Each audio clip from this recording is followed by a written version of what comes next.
2020 Southwest Florida Mopars Plus Chariots for Charity car show. Here's one of the club members, Al Chamberlain. And Al, if you would tell me about your beautiful Duster here.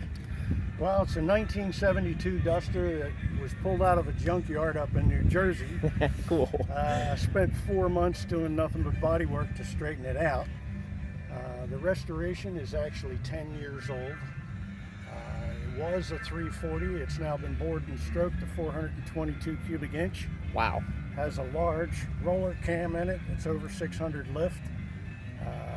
4 grand converter, 4-speed overdrive automatic, and 456 gears.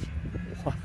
456 gears, huh? It'll do 0 to 60 in 2.9 seconds. Wow. And it's pretty nasty. I'll see.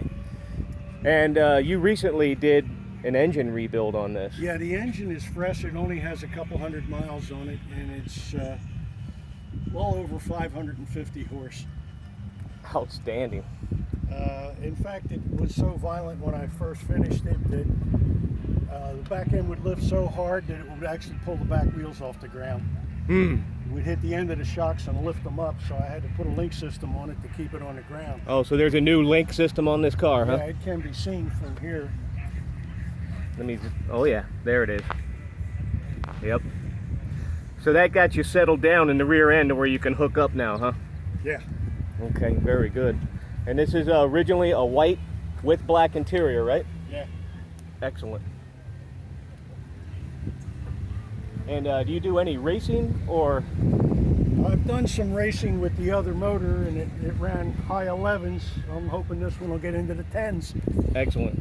You're going to need to put a cage in it. I know they're going to throw me out the first time I go in. That's right. Exactly. Well, I'll tell you what, you've got yourself a beautiful car. What about a lot of the electrical items? You've done a ton of stuff that way, as far as like fans. They're solenoid controlled, aren't they, or something like that? Yes, the fans are automatic solenoid control. I have extra fans on the trans cooler, which is right beside the trans. I have a cooler on the fuel system because the fuel in the fuel injection tends to get hot. Okay. 55 pounds of pressure in a small tank. Oh yeah. And I bet. you know, so I'm actually cooling the fuel too. There's 4 cooling fans on the car. Okay. So you're a 50-plus year Mopar specific mechanic. Closer to 60. 60. Yeah. And what was the history on that? I think it was you and your dad, right? Yeah, my dad and I built over 300 Mopar drag cars. Wow. Up in Jersey? Up in Jersey. Wow. National records, 18 mile per hour. We've done it all. Excellent. Excellent. Well, I'll tell you what, this car, you wouldn't guess that it has all that because it has a pretty much stock appearance, but it is far from stock. Far. Yes, sir. Well, I'll tell you what, you've done a great job on the car. Thanks for sharing, and beautiful car, Al.